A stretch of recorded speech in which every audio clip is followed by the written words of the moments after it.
Good morning, everybody. Dr. Vasquez here. Over the past 2 days, today being the third day, referencing the previous 2 days, over the previous 2 days, I recorded 2 videos that you may never see. And so what I'm going to do right now is provide a summary of those videos and a complete explanation of what I talked about, and also why that may be important to you. So for those of you who have been following my video blogs, obviously I talk about medicine and nutrition and research and corruption and all that kind of stuff. And then sometimes I just talk about life in general, whether it's food or music or architecture or business. And I don't try to put myself out there as some, business guru or whatever, but I have had several businesses. And as I said in one of my recent videos, everyone is a business. You have to make money to survive in this world.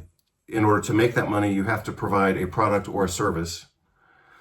You receive money and you invest that money. You buy food, you pay the rent, you pay for your mortgage, you buy stuff. And sometimes those things that you buy typically devalue. And sometimes they acquire more value with time, especially real estate. So everyone is a business.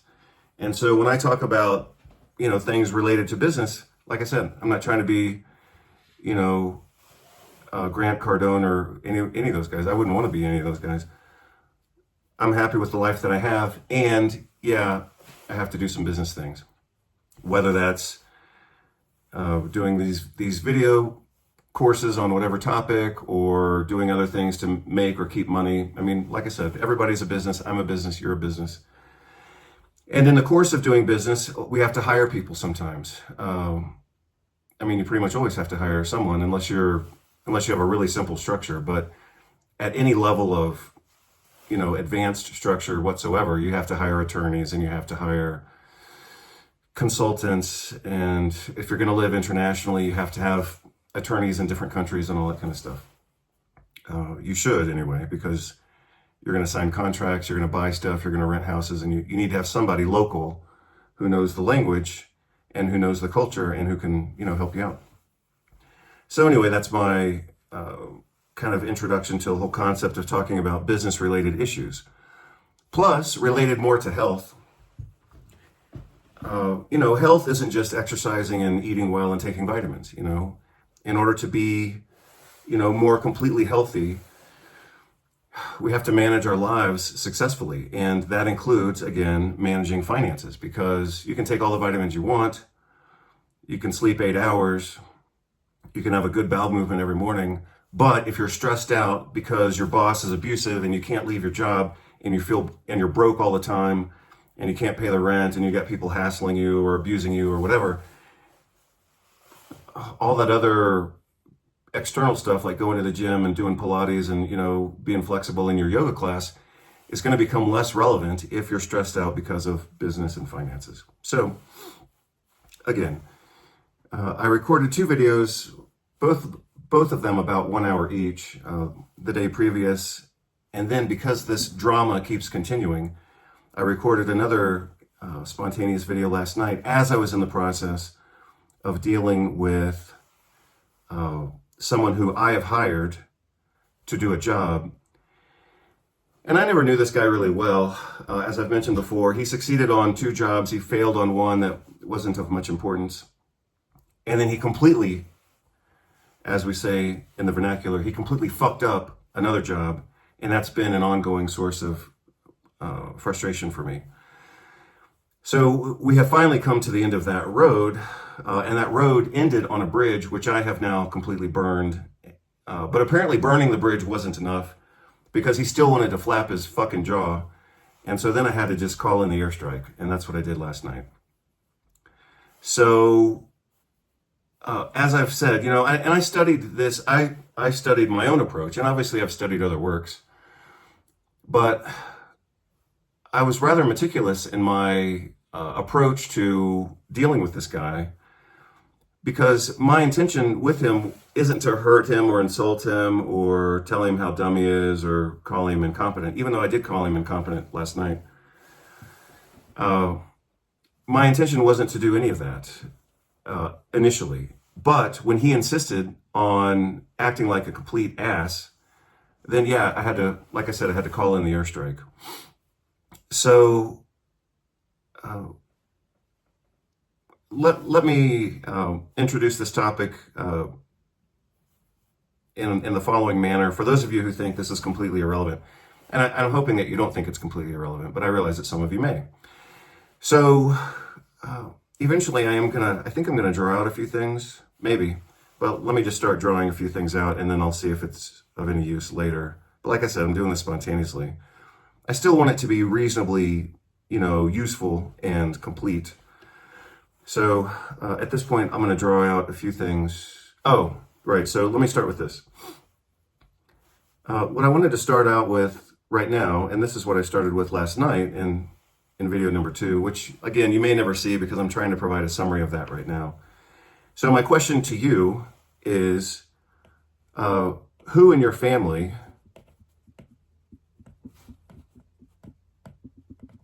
from a young age taught you how to deal with conflict? Not simply deal with conflict. I shouldn't maybe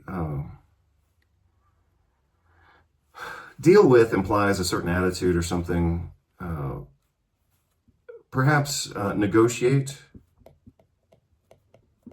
would be more reasonable. Negotiate conflict, like with friends and family. So, dealing with conflict with friends and family is one thing.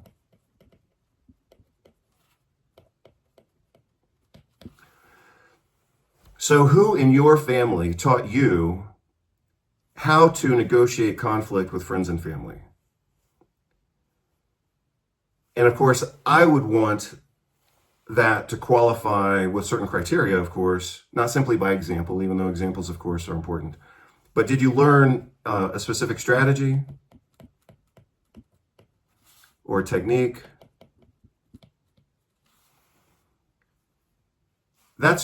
Those are the types of things that I prefer, and kind of across the board. So, even if I'm doing carpentry, I have in my mind a structure for that.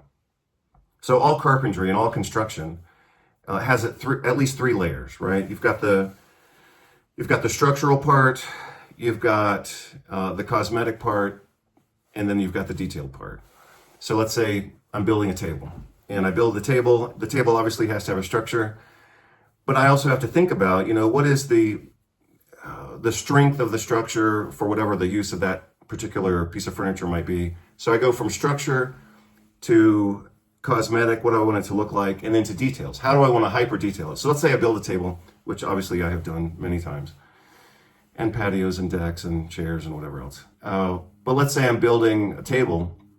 I want it to have a certain gross form that you would see from across the room. And then as you get closer to that table, you would see other levels of detail. Of course, the structure indicates, part of the function. Does it have layers? How strong is it, etc. And then on top of that, we would go to then details. Did I use finishing nails? Did I use screws? Did I use dowels? Did I use glue? What's the finish? Is it a matte finish or a glossy finish? Things like that. So everything has a structure, whether you know that, whether you know it, or whether you don't know it, or whether you know it intuitively, which means you know it, but you don't know it. So in a lot of things, obviously not with everything, like romantic relationships, I don't think those need to have a structure. You just kind of go with the flow as long as it's flowing. But if you get to the point where you have to have, some level of conflict resolution, maybe you would benefit from having a structure. In a lot of things, I like structure. You've seen structure in my books. You've seen the flow diagrams. You've seen the image on the cover of the book is a pathophysiologic flow from the 7 main contributors to chronic inflammation and metabolic disease. The 7 main contributors flow into, metabolic and inflammatory dysfunction, and then that leads to disease manifestations. So those of you who are familiar with my work, especially, it continues in this direction, but I'm getting more structured as I continue to develop my work. So again, who taught you how to deal with conflict with friends and family? I can tell you who taught me, and that's nobody. My mom was pretty diplomatic. My stepfather was a typical Texas uh, man who was a hunter, fisher, mechanical engineer, provider, but he wasn't, a diplomat. I'm sure he hired and fired his employees with whatever level of success was reasonable. But since he was the owner of the company, he could do whatever he wanted. So people who are owners of companies aren't necessarily good at what they do, but they do have a position of power that uh, enables them and obligates them to do certain things. That doesn't mean they're good at it. Believe me, I've seen plenty of business owners who suck at their jobs and their businesses just survive because they're in a good niche, because they're well connected, because they have government contracts, because they're popular with a certain group of people, whatever. It doesn't mean they're good at what they do. It just means they're successful at what they do. Being good and being successful are not always the same. Even though, of course, most people who are, making money are going to say, oh, well, it's because I'm so good at my job. Anyway, let's go back to this. So again, who in your family taught you this stuff? That's up to you. I can tell you in my family, nobody taught me anything. My dad was a very successful businessman, taught me nothing about business. My stepfather, who was in my life until about age 12, my age 12, taught me a lot of things about hunting and fishing and construction, but didn't teach me anything about business, of course. My uncle was a successful architect, never taught me anything about business, other than the fact that he admitted that he stole from his clients. Grandfather, I had one really good grandfather named James Harrison McCardle. He died when I was very young, even before he died, he taught me a few things, but not about business. My other grandfather was kind of a social dropout. He fought in World War II in the Navy, and then apparently lived off of his Navy pension for the rest of his life and didn't do anything. So I can tell, like I said, I'm just being transparent about this, but nobody taught me anything about this. My other question, which I just formulated last night, is obviously very similar to the first one, and that is, who in your family taught you how to deal with conflicts in business?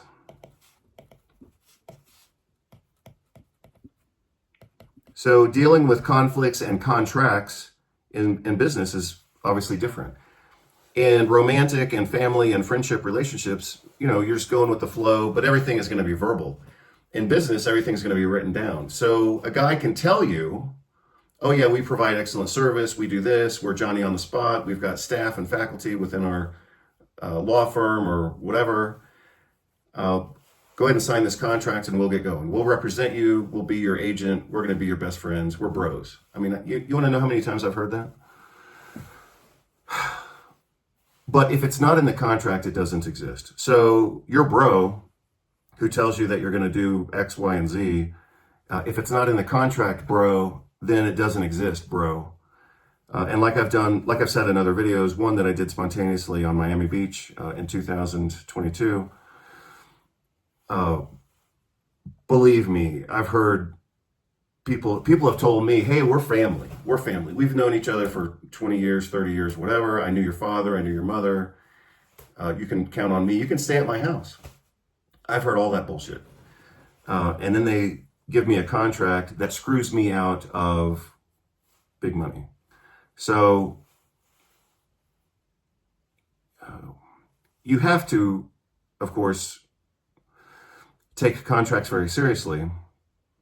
Number one, you have to take them seriously. Number two, the way to take them seriously is to hire an attorney to have the attorney review it. They'll pick up on things that you'll never pick up on, especially if it's in a different language that's not your native language. And number three, like I've said in other videos recently over the last couple of years, never sign a contract the first time it's given to you. That's one of my rules that I've had to develop. Because whoever wrote the contract, they wrote it for themselves. So if there's any wiggle room, it's going to be to their advantage. If the contract contains restrictions, it's going to restrict you. It's not going to restrict them. They wrote the contract. They wrote it for themselves. And I've also noticed that within the United States, over the last couple of years, since we came back to the US from Spain, I've noticed that a lot of businesses are just fake businesses now. They promise the world, you sign the contract, you pay the money, and they don't even do the job. And then they bill you for it. I've had that happen now 3 times since coming back to the US. I never had that happen before, but apparently that's the new strategy. And it's just because, the cost of living in the US has gone up. People are desperate for money. And yeah, if they can rob somebody legally, then that's what they do. So again, you have to look at the contract the best you can. My advice is to get an attorney to read it on your behalf, but always be ready to implement some type of change. That tells the other person that you're not just an idiot signing contracts without looking at them. Not that you would always be an idiot. I mean, we've all signed contracts without reading them.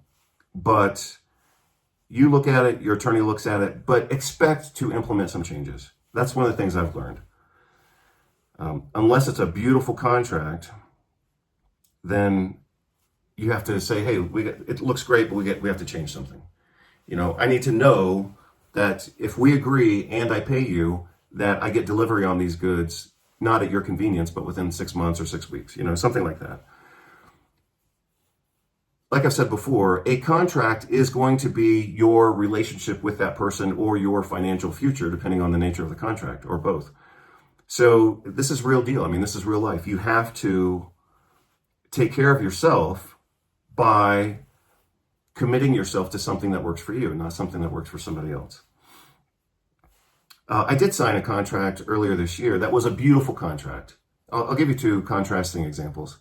I signed a contract earlier this year with a group. I think they're up near Chicago or something, like Michigan, something like that. And the contract states, they signed it. I mean, they wrote it, I signed it. But like I said, it was a beautiful contract. They said, we promise to deliver X by this date, and you will be happy with it, and it will perform. Our metric for our work is X. I mean, it was a very clear contract, but actually written to the benefit of them in certain ways, but also for the client. It says, we promise that we will deliver X by X date, and that's our commitment. That's a pretty damn good contract. Another contract was offered to me, another legal contract, and the guy said, when you sign this, you agree to pay our fee, which was like $1,400 an hour, even if we have to consult with our colleagues in London. And this was a legal deal in the United States.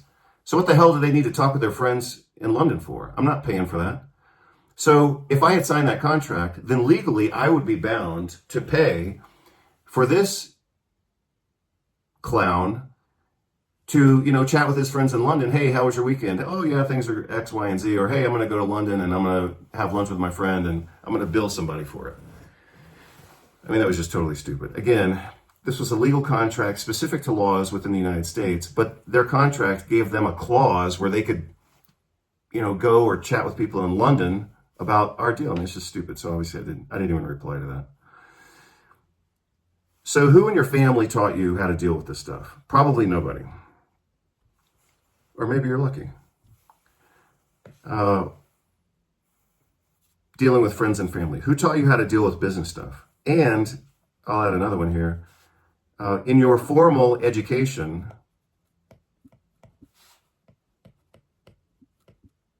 what did you learn about dealing with contracts, attorneys, non-disclosure agreements, all that kind of stuff, right?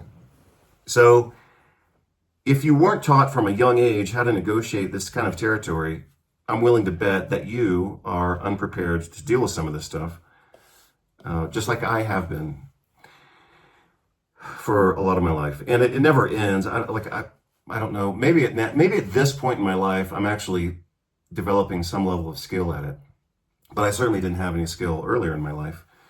When I was living in Seattle in 1996, just to be precise. Yeah, 1996. I was living on Aurora Avenue. At that time in my life, so I was 25 years old then, if that's all correct. Around that time, so I had already found mentors in my life in other areas, but at that time in my life, I realized that I was going to get my ass kicked by the world if I didn't learn how to negotiate people.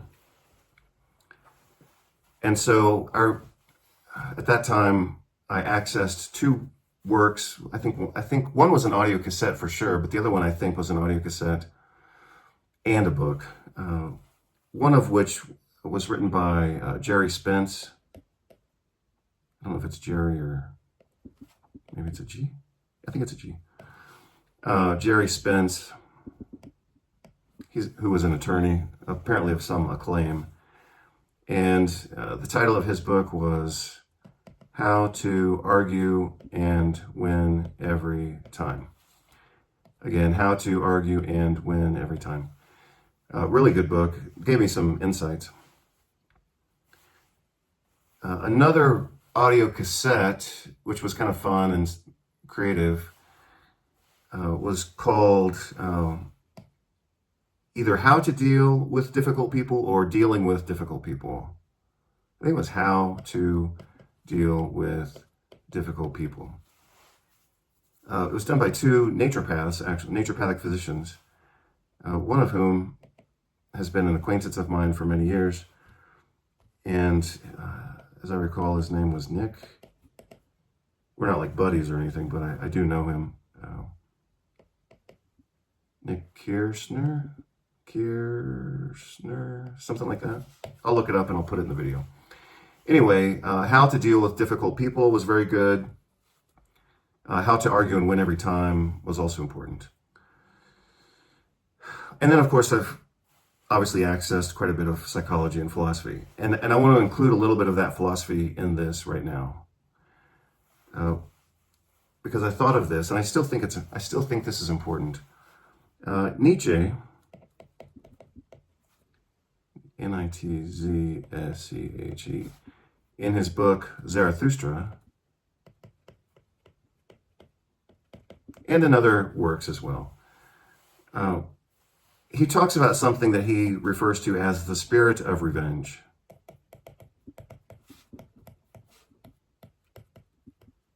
And this is a good topic because then I can draw something out, and this will segue into something that's practical.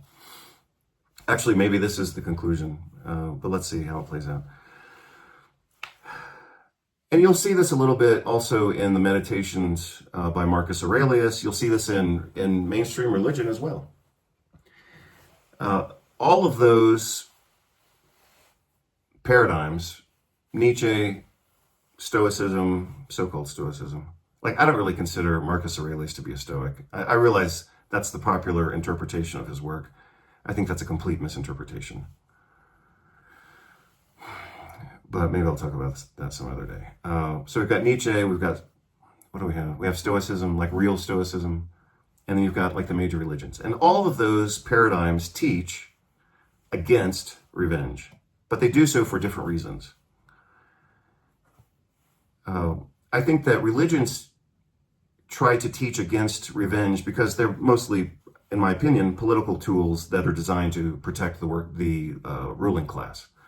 So they want to teach the population to not seek revenge and to turn the other cheek, so that the religious masses of people won't rise up against the ruling class. I mean, I can interpret it that way. You could too. But obviously religions serve a function in the world, and that is to control and kind of pacify society.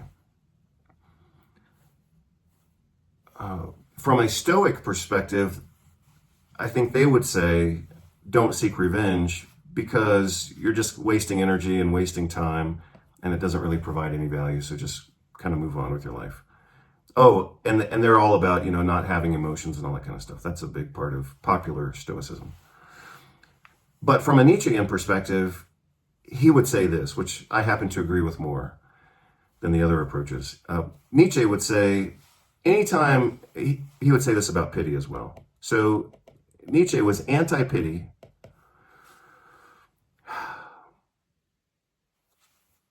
for the same reason that he was so I'm going to put anti-pity and anti-revenge. And he was anti-pity and anti-revenge for the same ultimate reasons, the most clear of which is when you have pity for someone and when you want revenge on someone else, you are simply adding to the misery of the world, including your own. Even though it feels like power, it's a pathetic form of power to seek revenge. If somebody pissed you off, your best approach is to just move on. And so that's why I didn't want to argue with this guy who I'm, talking about in the background here. Same thing with pity. When you feel sorry for someone, and I'm not really strict on this because obviously I feel pity for people, but I try to look at it from this perspective as well. Like if you see somebody who's sick or injured or somebody who's been betrayed, your pity for them doesn't help the situation. It sure as hell doesn't help you, because now you're feeling miserable, or I'm feeling miserable because someone else is miserable. That's only adding to the misery of the world, and that's not the goal.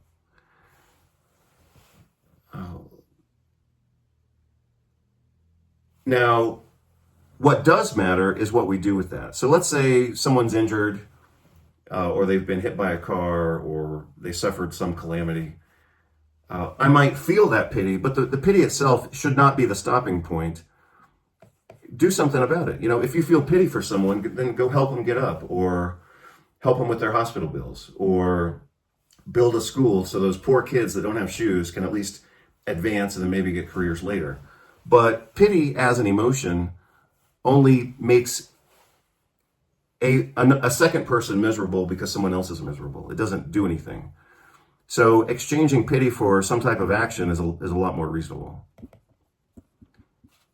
So, I don't think Nietzsche certainly wasn't anti-feeling, but he was anti kind of feelings that don't do anything. And the one that he hated the most, of course, was pity. He also said that pity just makes people feel ineffective. So a lot of times people feel sorry, or, oh, I'm so sorry that this happened to you. But unless you can convert that compassion and care into action, then you're stuck feeling not only sad or depressed for someone else, but also powerless. So again, pity doesn't help. It doesn't help the other person necessarily. It certainly doesn't help the second person. But if you can feel it and say, oh, God, that sucks. It sucks for them. And I'm going to do something about it. And that's a much more effective way to live. Not just simply drowning in emotion, but actually saying, ooh, I feel that. I'm not going to stay stuck in that feeling. I'm going to turn it into something that actually matters. Revenge has a similar structure to it in that it has two components. If someone has wronged you, or if someone has wronged me, in this case, dealing with this jackass that I've had to deal with for the last couple of years, what I'm trying not to do is try to seek revenge on him. Again, number one, that's just adding to the misery of the world, and that's not my mission in life. My mission in life is not to, rain on someone else's parade, even though I might not care for their particular parade. Let them live in their fantasy world or whatever. I don't care. Like I said also before, in a lot of adult level conflicts, unless you are higher in the hierarchy than they are, where they have to pay attention to what you say, then they're not going to pay attention to what you say. And so the idea that you're going to criticize them or point out their errors, and then they're going to learn from that, that is not happening. Or very rarely does that happen. When it does happen, it can be good, but that depends on the recipient. Like in my case, I remember very clearly about 15 or 13 years ago, I did a conference in Chicago, and the organizer of the conference was a good friend of mine at the time. And I did a good job of the conference. I taught good material, I presented it well, I engaged with the audience, basic stuff like that. But there were a few details in the conference that I did not organize well. And this guy, my friend in Chicago who was organizing the conference, he was very meticulous. And at the end of the conference, it was a 2-day conference, he called me out and he said, you did this wrong. And he said, you're a great teacher and you have great material, but you're not managing the details that also matter, and you need to up your game. And so, yeah, in a sense, he was calling me out, but I valued him and I valued that experience. But that's not the norm. Most people aren't going to give, and a lot of dynamics are such that the person doesn't give good advice, and the other person, even if they did give good advice from this side, the other person has too much, ego boundary to receive the feedback. So don't think that it's going to be a teaching moment, because it's probably not. The other thing about revenge is, from a Nietzschean perspective, Nietzsche would say that when you seek revenge, you are simply reinforcing. It's get a little sloppy with the handwriting because I'm getting pretty hungry right now. I haven't eaten breakfast. You are simply reinforcing your own victimization. Victimization. So, and he would call that slave morality.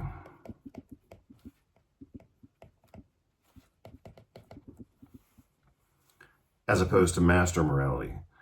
So, again, Nietzsche, in his different works, but also in Zarathustra, I believe, is anti-revenge, because he says if you're seeking revenge, in that act, you are reinforcing the image that you have of yourself as the victim, or as the person who got screwed over, or whatever. So the very act of seeking revenge, even though it might feel powerful in the moment, you're actually reinforcing your own self-image as the victim. So here I'm going to change directions now. So here I've been anti-revenge because you're just adding, the process of revenge is just adding more misery to the world. That's not the goal. Here I'm saying don't seek revenge because the other person's they're not going to learn. Number 3, reinforcing victimization. You're reinforcing the image you have of yourself, or I would be reinforcing the image I have of myself as the victim if I'm trying to, seek revenge. On the other hand, it's not really revenge necessarily, even though it could look like that. So here I'm anti-revenge, anti-revenge, anti-revenge. But at some point, you may just have to call the shit out for what it is. And so like with this guy, who I've had this legal dynamic with for the last couple of years, I'm the client. He's supposed to be the professional in this realm. Therefore, he is responsible for managing and directing this project. And he has screwed it up at every possible opportunity. I'll give you 2 examples. Last year, in the middle or end of December, I was with my wife in a cafe, and I get an email from this guy saying, we have to take action on this account now. We have to do this. We have to do this. None of this was an emergency. At least shouldn't have been. But again, we're at the latter half of December, and I'm sitting in a cafe with obviously my day planned. And this guy says, you got to call the office immediately. So first of all, it's late December. Second of all, he says, we have to act on this now. Third of all, he says, you have to call the office. Well, guess what? Late December, I'm not in the mood to handle some legal fake emergency, number 1. Number 2, he's the professional in this dynamic, and he should have anticipated that this was going to happen. This is not a surprise. So it's a failure of appropriate planning on his part. Third part, like I already said, is he said, you got to call the office. Well, guess what? Obviously, we're in different time zones and whatever else. And when I called his office, he wasn't even in the office. So we left the cafe. We had to go run another errand. I was sitting in the car. I called him from the car. And his secretary or assistant or whoever works in his office says, oh, well, he's not even in the office. So that was part number 4, I guess. So late December, urgency, late December doesn't work for business. Immediate urgency also doesn't work. Saying I got to call his office doesn't work. Him not being there when I called the office is worse. And then, I sent him a message. I said, look, And he always copies like half of his office, so I copied him back. If he's gonna state it publicly, then we're gonna manage it publicly. So I said, look, you're totally unorganized and totally unprofessional in this regard, and this is just stupid. You know, I am the client, you are supposed to be the professional, and this is just bullshit service. And one of his replies to me, which I read on my phone, was a screenshot of a government website that had like the rules that we're supposed to follow or something like that. I mean, it was so poorly done, I could barely even read it or not read it on my phone. So that was number 5. If I'm paying a professional service, he better damn well not send me a screenshot of a government website for me to then interpret. If I'm paying him for his work, then he needs to provide that work. So that was 5 big fuck ups. But because we had a contract that stated I have to pay him for his work, I'm the one who ends up paying for this guy to be a slob. So that's what happened in December. And then this year, things just kept getting worse to the point where I was thinking, I don't know if this guy had some, brain injury, or I don't know what happened to this guy, but I never knew him very well, but I could see his work clearly deteriorating. Or maybe this was just the way it's always been. I don't know, but it was just horrible. So as I reviewed in a previous video, he emailed me saying, look, we have to take action on this within 24 hours. This was another crisis,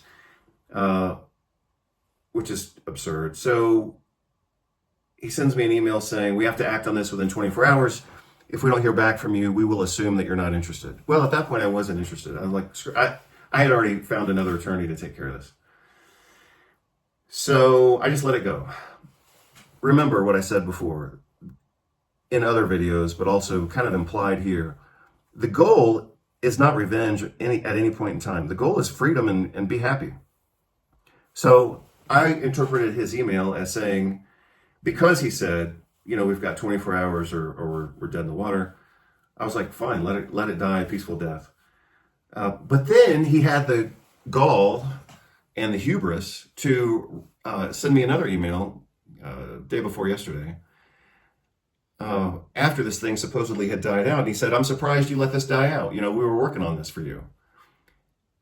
And so at that point, I couldn't be passive anymore, and I had to call it out. So like I said, don't seek revenge. Don't try to teach anybody anything. But at some point in time, you may, and this is one of the major points of today's video. You want, I want, we should want, you want peace, separation, or more accurately, it's not separation necessarily, but freedom.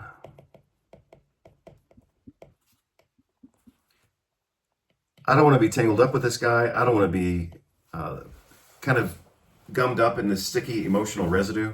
I don't know if this guy's just lonely and he keeps fucking up this job so that he has like contact with the world. I don't know what the hell the deal is. But at this point, it's just absurd. What we want, what we should want, is peace, freedom, and mental clarity. Because with mental clarity and not having someone, gum up your mental machinery, you can do whatever you want. You can travel, you can learn another language, you can play piano, or in my case, I used to play a little bit of guitar. But these are the things that we want because this enables us to live, the life that we want. What I don't want is a big entanglement with this guy or anybody else. Entangle. Or to be, taken advantage of. So I don't know what to call that. Maybe I'll call it robbery.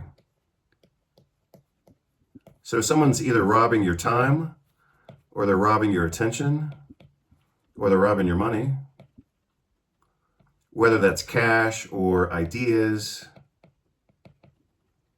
or physical goods, But I don't want to be entangled. I mean, I want to be here with peace and freedom. I don't want to be here entangled with some quagmire of emotional residue and logistical bullshit. So like I said with this guy, I was ignoring him. I was ignoring him. I was ignoring him. I was ignoring him. And then he sent me two really stupid emails. He was unable to advance the project. So I sent him some documents and some suggestions saying, hey, maybe we could try this approach. And then he wrote me back, and he always sends me these one-line emails. And he says, I don't know if you're asking a question here. Well, why don't you read my damn email and you'll know if I'm asking a question or not. And it'll be obvious to you if I'm asking a question or not. And no, it's not a question. I'm offering suggestions with documentation for a possible route for a successful outcome on this project, because for the past 3.5 years, this guy has fucked up this project. So his reply to me was, I don't know if you're asking a question. At that point, I knew this guy was just disconnected from reality. And then he replied to me saying, hey, I'm surprised you didn't want to move forward with this job. Okay, so now I'm trying to let this thing die a peaceful death here. Now he's pushing me a little bit more, like as if it's unclear or whatever. I mean, this guy lives in a lack of clarity, but I don't want to get rained on every interaction with his lack of clarity. So at this point, I obviously have to be more clear with him, and I have to burn this bridge. He's not getting the point that he's fucking this thing up, so I have to tell him that he's fucked it up. Again, I'm not doing that because I'm seeking revenge. I'm not trying to make him miserable. I'm not trying to teach him anything. I'm not trying to reinforce myself as the victim. But at this point, some level of confrontation is justified.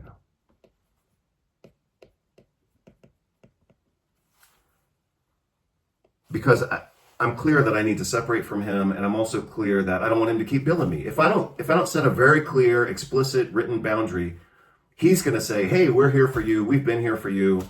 We're working on this case for you, and we're going to bill you for it.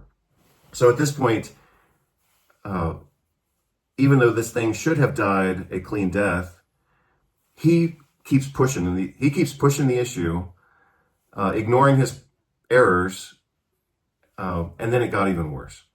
So I did send him an email, I believe Monday, and I recorded it, but I'm giving you the summary right now. I did burn the bridge on Monday. And I said, look, you've been really unprofessional, unorganized. You have failed many times at this job. I'm not going to keep paying for this job. We're done. Have a good life. I think I actually said to him, oh, no. So it had 2 paragraphs. The second paragraph was only 1 sentence. But in the first paragraph was 3 sentences outlining how he had screwed this up. The second sentence, which was the second paragraph was, thanks for your success on other projects. Either provide those deliverables, or I anticipate that you will provide them when I ask for them, because you have been paid in full for those jobs. So that was as clean as I could make it. I had to burn the bridge, but I also knew that he had access to some other of my resources. So I was basically saying, you've been paid for that. You will provide what you've been paid for, either now or in the future. So that was done. We were done at that point. Well, last night, he emails me and says, I don't know what you're talking about. We're way past done on this. We should have been done here. We should have been more done here. And then now he wants to play the victim and say that he did everything right, even though he's obviously failed at this for 3 years. Otherwise, we wouldn't be in this conversation. This job should have taken a year at the most, 6 months. So the fact that we're even talking about it 3 years later means he has failed at the job. So I tried to be nice at least twice, and then I had to be clear and firm. And at this point, the guy's just acting like an imbecile, so I had to call in the airstrike. So I thought we had already burnt the bridge, but apparently he wanted to rebuild it and then cross back over and talk to me more, and that's just, we can't do that. We're done. So that's what happened last night. And then, So I called him out and I said, you're being unprofessional and incompetent in every regard, telling me, his replies to me were, I don't know what you're talking about. Well, if you don't know what I'm talking about, you're either drunk or stupid, okay? You can't say you don't know what we're talking about after we've been on this job for 3.5 years and we've done other jobs and you're an attorney and this is your specialty. You can't tell me in any way, shape, or form that you don't know what I'm talking about. And his other reply to a previous response that I had given him, which contained ideas and documentation, he said, I don't know if you're asking a question. Okay, well, you're checked out. I don't know what happened to your brain. I don't know what happened in your life. I don't care, but you're not performing as a professional. And I told him that last night. And then he replied again, and I didn't even read it. I just archived it. I'll look at it later, but I don't care. I never want to talk to this guy. I don't want to see his emails. I sure as hell don't want to get a bill from him. If he bills me again, then I'll countersue him. I've got attorneys obviously in the United States. And, I have to look at, sometimes it's just better to pay and be done with it, because in those situations, you're going to pay with time and money and energy, or just pay the $500 or whatever he's asking for and just say, screw it. Sometimes, the first time I ever taught this, I taught it to my wife, actually. But what I taught her spontaneously at that time was, I said, sometimes you have to pay for your freedom. You don't want to do it. It sucks. It's not just. It's criminal. And sometimes you have to pay to get out of situations. So at that time, she had quit. This is really screwed up. She had quit her job. But in order to formally quit her job, she actually had to pay some type of fee or penalty or something like that they had put in her name. It was totally stupid. But again, in order to get clear and clean from her previous employer, she actually had to pay to get away from them. It was just stupid. It was kind of a subcontract, sub-employee kind of thing. And yeah, she was upset about it. And I said, look, you're paying for your freedom. You're going to pay. And after you pay this money, you will be free from these idiots. So whatever. But again, here's my structured approach. Be nice to the point where it hurts. Like for me, I was brutally uncomfortable being nice to this guy for so long. And I had to realize some things about myself in that process, that I had some, learned helplessness around this dynamic, and I had to get clear on that. So, and I did that work. So be nice until you just can't take it anymore. Then be clear and firm. No, nothing is uncertain at this point. And then if they want to keep rehashing and remeshing this thing and entangling you or entangling me with all this emotional residue, then you got to call in the airstrike. And so that's what I did last night. I can't imagine. I mean, he should have, at this point in the game, what he should have done is send me an apology. He should have said to me, I'm sorry you're not happy with our services. We've obviously not been efficient and successful with this. We'll give you a refund on your last payment. Something like that would have been completely appropriate. And I'm not asking for the red carpet here. That would have been professional. If he is the professional, and I am the client, doesn't matter if I've got 3 doctorate degrees or whatever. In this interaction, he's the professional, I'm the client. His job is to succeed at the task, in a timely manner with some cost efficiency.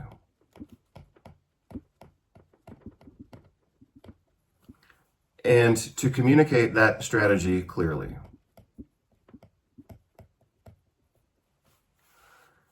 In this case, he has failed at every one of these steps. He hasn't succeeded. None of this, this has taken 3 years. It should have been 6 months or 1 year at the most. It's cost me a lot of money, and he has failed to communicate what the strategy is. And then he changes the strategy, and then he charges me for changing the strategy. And his strategy was just stupid anyway. And it cost me, outside of this dynamic, I had to spend more money to complete his so-called strategy. The whole thing was just stupid. It cost me, that was another several $100s that this guy wasted. So, in the process of processing these ideas a few weeks ago, I drew out an algorithm flowchart, and I'll put that on I'll put it in the video, and I'll put it on the page where I post this. And it is this. It is exactly this. Be nice, be nice, be nice. You're not trying to entangle them. See, part of this revenge thing, you're not simply adding to the misery of the world. You're not simply going to fail in your attempt to teach them something. You're not simply reinforcing your own victimization, but you're also inviting a countermeasure. So let me try to write that out. I already put number 4 down there, but maybe I'll change that to number 5, at least for right now. Number 4 is, if you seek revenge on someone, whether it's legally or verbally or socially or whatever, you are inviting more entanglement. And I don't want that. I don't want anything to do with this guy.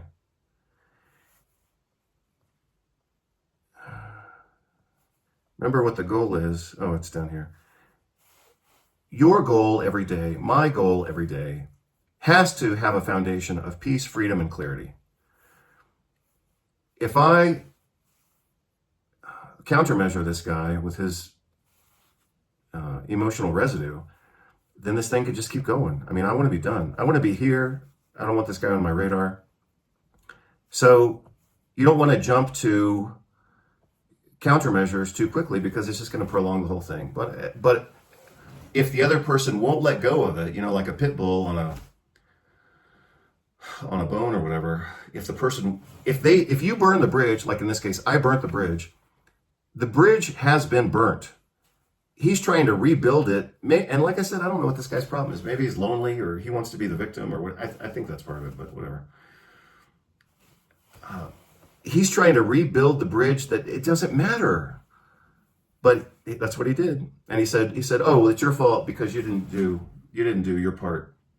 I mean, give me a break. So that's when I had to call the airstrike. So the summary of the approach here is, be nice, nice, nice. After that, be clear and firm. And after that, just tank the bitch. That was a phrase used by a contractor I hired in Fort Worth, Texas, when he was taking out the sprinkler system that we had. So I'm borrowing that phrase from him.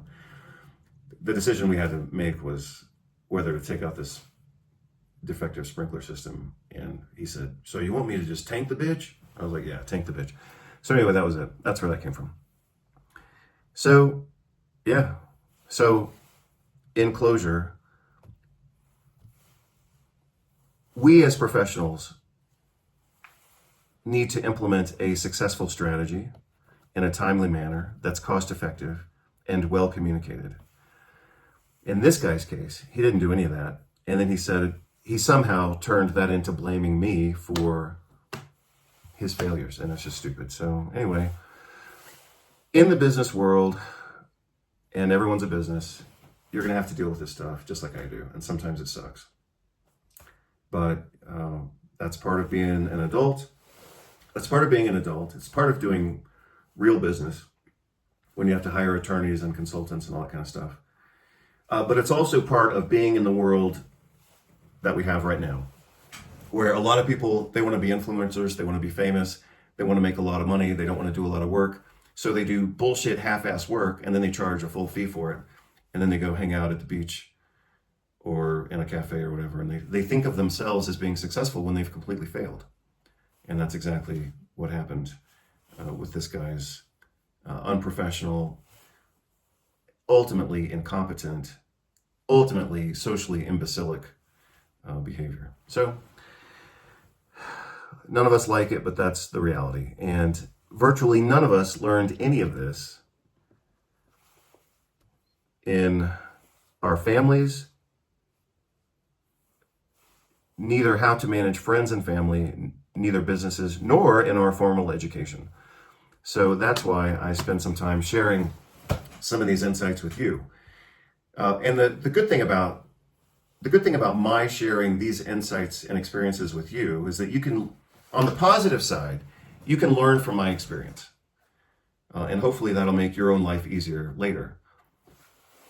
If you totally disagree with my approach on this, then that's great too, because you're reinforcing confidence in yourself, or maybe you know better, or maybe you can send me an email and say, hey, here's how I would do it.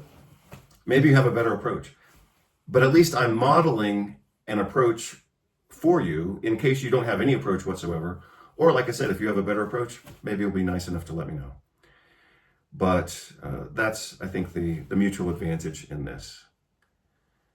So I hope you're all doing well. I'll close this out right now and try to get it on the internet today. Like I said, I had done 2 other videos on these themes, but I'm trying to make this one cleaner and more efficient for everybody involved. Take care. Bye-bye.